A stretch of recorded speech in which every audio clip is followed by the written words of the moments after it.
বাণিজ্য উপদেষ্টা শেখ বশিরউদ্দিন, আপনাকে অনেক ধন্যবাদ। প্রথমত আমরা কথা বলছি ওয়াশিংটনে বসে। শুল্ক আলোচনায় বাংলাদেশ একটা দৃশ্যমান সাফল্য পেয়েছে, এটা নিয়ে আলোচনা আছে, প্রশংসা আছে। সেই অংশটা নিয়ে কথা বলতে চাই না। আমি যে অংশটা নিয়ে আপনার কাছে প্রশ্ন করতে চাই, এই নেগোসিয়েশনটা করতে গিয়ে বাংলাদেশ একটা গোপনীয়তার চুক্তিতে স্বাক্ষর করেছে। এই গোপনীয়তার চুক্তিটি নিয়ে কথা আলোচনা হচ্ছে এইভাবে যে গোপনে দেশের স্বার্থ পরিপন্থী কোনো কাজ বর্তমান সরকার করছে কি না। আপনি যেহেতু বাংলাদেশ দলের নেতৃত্ব দিচ্ছেন, এখনো শেষ হয়নি পুরো কাজ। এই যে দেশের স্বার্থ পরিপন্থী কোনো কিছু আমরা করে ফেলেছি কিনা, আপনারা করে ফেলেছেন কিনা, এই জায়গাটা আপনি পরিষ্কার করবেন দেশের মানুষকে। প্রথমে আপনাকে ধন্যবাদ। আপনি নিশ্চয়ই জানেন যে বাণিজ্য একটি গতিশীল বিষয়। সো আজকে যে আমরা যে জিনিসটা হোয়াইট হাউসের প্রেস মাধ্যমে জানতে পেরেছি যে বাংলাদেশের উপরে 20% শুল্ক আরোপ করা হয়েছে, এটার সাফল্য ব্যর্থতা নির্ভর করবে আমাদের বাণিজ্যিক সক্ষমতার উপরে, এবং আমরা এর থেকে ফল পেতে গেলে আমাদেরকে নিজস্ব সক্ষমতা এবং প্রতিযোগিতাশীলতা, এবং আমি এরকম একটা কথা শুনেছি যে আমাদের এখানে আত্মতুষ্টির কোনো সুযোগ নেই, এবং এই বিষয়ে আমি 100% একমত যে আসলে কোনো অবস্থাতেই আত্মতুষ্টির কোনো সুযোগ নেই। আর দ্বিতীয় বিষয় যেটা আপনি অবতারণা করলেন যে আমরা একটা গোপনীয়তার চুক্তি করেছি, এটা শুধু আন্তর্জাতিক নীতিতে তো নির্দিষ্ট, এমনকি যদি আপনি স্থানীয়ভাবেও কোনো চুক্তি দেখেন, যখন দুটো ব্যবসায়িক সংগঠন বা ব্যাংক, বিমা, এরা যখন কোনো চুক্তিতে উপনীত হয়, এনডিএ বা নন ডিসক্লোজার এগ্রিমেন্ট, এটা খুবই একটা স্বাভাবিক বিষয়। আপনি যদি দেখেন যে দুইজন যদি কেউ কোনো সম্পদ হস্তান্তরও করে, তখন নিজেদের মধ্যে একটা আলোচনা থাকে যে ভাই আপনি কাউকে বলবেন না, কারণ তার হতে পারে অ্যাবসলিউটলি, কারণ তার এটা মনে হতে পারে যে আমার প্রতিবেশী এখানে একটা সমস্যা তৈরি করতে পারে, বা অন্য কেউ এখানে এসে দাবি করতে পারে। আর মূলত যুক্তরাষ্ট্র যেটা মানে বিনিময়ে চুক্তিটা করছে, সেটা হচ্ছে তাদের ন্যাশনাল সিকিউরিটিকে তারা ব্যবহার করেছে। তারা এই চুক্তির মূল নিয়ামক হিসেবে যখন তারা বলছে যে তাদের নিজস্ব নিরাপত্তাকে তারা নিয়ামক হিসেবে নিচ্ছে, সেখানে তো একটা আলোচনাটার একটা গোপনীয়তার শর্ত অবশ্যম্ভাবী। আর এর মাধ্যমে দেশের স্বার্থ ক্ষতিগ্রস্ত করার কোনো উপাদান থাকলে আমরা সেই চুক্তিতে উপনীত হব না, এটাই তো স্বাভাবিক। কারণ আমরা তো আমাদের দেশের স্বার্থে স্বার্থবান, আমাদের নিজস্ব স্বার্থ জলাঞ্জলি দেওয়ার কোনো সুযোগই নেই। আর নিজস্ব স্বার্থ জলাঞ্জলি দিলে আমাদের সক্ষমতার ঘাটতি ঘটবে, এবং তাতে আমাদের বাণিজ্য চুক্তি করে কোনো লাভ হবে না। কারণ আমরা যদি মানে স্বল্প মেয়াদে বা দীর্ঘমেয়াদে যদি আমাদের বাণিজ্য সক্ষমতার হ্রাস পায়, বা আমাদের যে ম্যাক্রো ইকোনমির কোনো ধরনের কোনো ক্ষতি হয়, তাহলে তো সেই চুক্তি কোনোভাবেই পালনযোগ্য না। তো এখানে দেশের স্বার্থ বিসর্জনের কোনো সুযোগই আমি দেখছি না। সেক্ষেত্রে এই চুক্তি সম্পন্ন হয়ে যাওয়ার পরে আপনারা কি যুক্তরাষ্ট্রের সঙ্গে আলোচনার সময় এমন কথা বলবেন বা এমন আলোচনা করবেন যে এখন এটা প্রকাশ করে দেওয়া যায়? আমার মনে হয় যেটা চুক্তিটা সম্পাদিত হওয়ার পরে আমাদের একটা জয়েন্ট স্টেটমেন্ট হয়তো খুব শীঘ্রই আসবে। তারপরে যখন চুক্তিটা স্বাক্ষরিত হবে, তখন আমাদের রাইটস টু ইনফরমেশনের কারণে ডেফিনেটলি আমরা এই যুক্তরাষ্ট্রের সম্মতি সাপেক্ষে এই চুক্তি প্রকাশ করব। আর আপনারা নিজেরাও দেখেছেন যে যদিও ঘটনাটা কিছুটা দুঃখজনক, যে চুক্তির বিষয়টা প্রকাশিত হয়ে গিয়েছে, লিক হয়ে গিয়েছিল, সেখানে দেশের স্বার্থবিরোধী কোনো বিষয়ই আসলে নেই। এবং যেগুলো দেশের স্বার্থবিরোধী ইনডাইরেক্টলি হতে পারে, সেসব জিনিস আমরা আলোচনার মাধ্যম দিয়ে আমরা সেখান থেকে বের হয়ে এসেছি, এবং আমরা অফকোর্স আমরা ক্লিয়ারলি বের হয়ে এসেছি। কারণ আমাদের সেটা যেটা পালনযোগ্য নয়, যেটা আমাদের স্বার্থের পরিপন্থী, বা আমরা বাণিজ্য ঘাটতি হ্রাস করার ক্ষেত্রে যুক্তরাষ্ট্রের সাথে বাণিজ্য বৃদ্ধি করার ক্ষেত্রে আমরা মূলত প্রাইভেট সেক্টরকেই কাজে লাগিয়েছি। আপনারা জানেন যে বাংলাদেশ থেকে একটা ব্যবসায়িক দল এখানে এসছে এবং ব্যক্তি খাতের ব্যবসায়ীরা তো প্রতিযোগিতার সক্ষমতা বের করে দিয়ে তারা ব্যবসা করবেন না, এটাই স্বাভাবিক। এবং এই জায়গাটাতে আমাদের ইতিমধ্যেই অগ্রগতি আছে, সেটা এখন এখানে আলোচনা করছি না।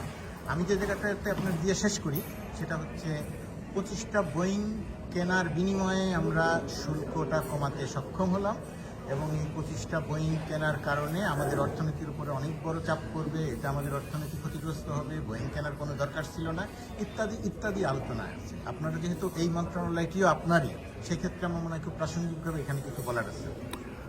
ধন্যবাদ।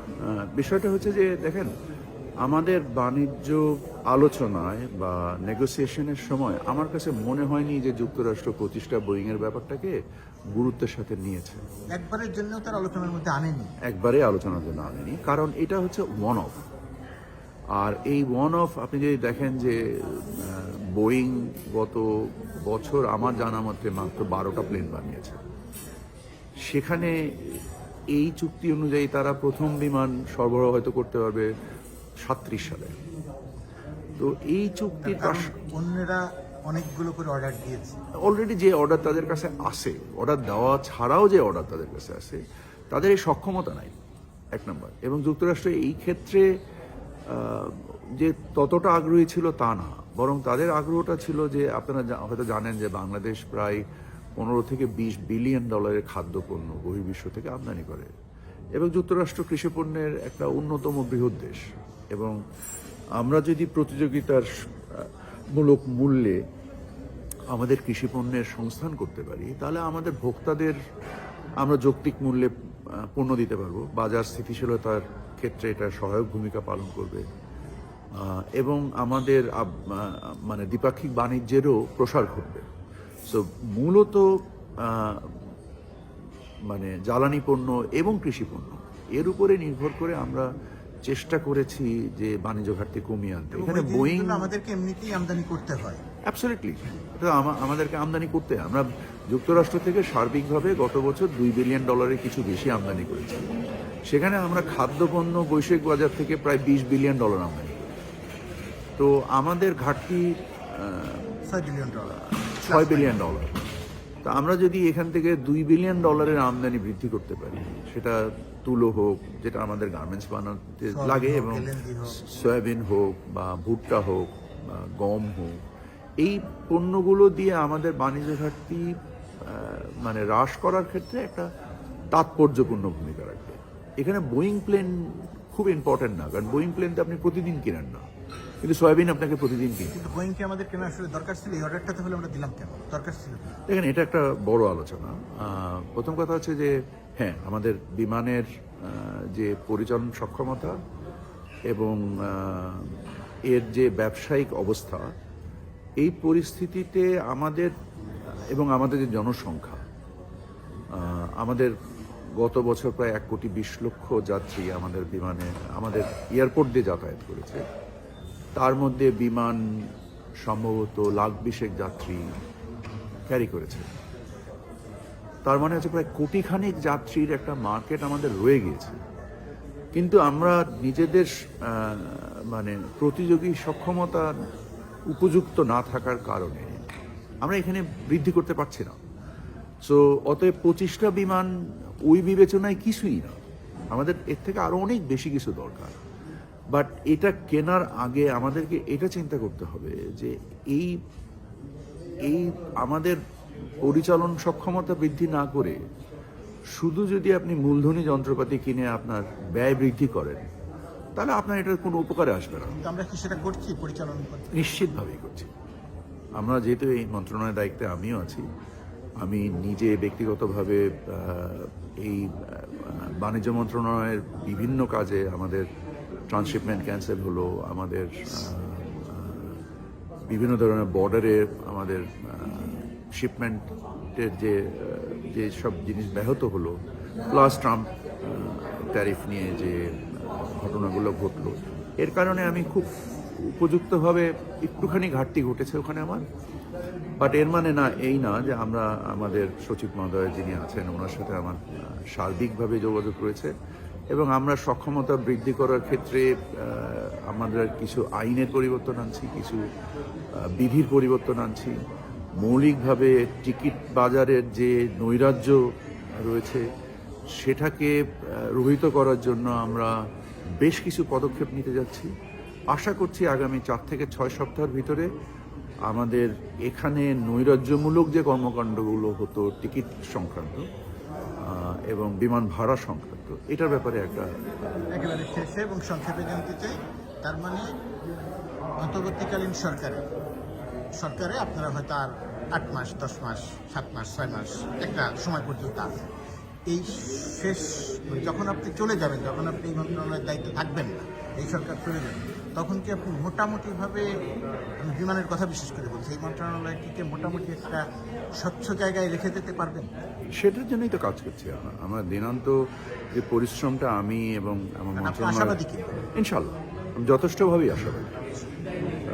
আমি মনে করি যে আমাদের প্রয়োজনীয় পরিবর্তনগুলো আমরা করছি এবং মিস নাসরিন যিনি ওখানকার সচিব হিসেবে কাজ করছেন, I think she is working very very hard to bring transparency এবং প্রাইমারিলি ভিজিবিলিটি, এবং আমরা আশা করি এটাকে নিয়ামক হিসেবে নিয়ে আমরা এই 6 মাস 8 মাস যে সময়টার মধ্যে আমরা কাজ করব তার মধ্যে কাঠামোগতভাবে সংস্কারগুলো করে যেতে পারবো, যার ফলে পরবর্তীতে যারা পরিচালনার দায়িত্বে থাকবেন ওনাদের জন্য এগুলো খুব সহায়ক ভূমিকা পালন করবে। অনেক ধন্যবাদ।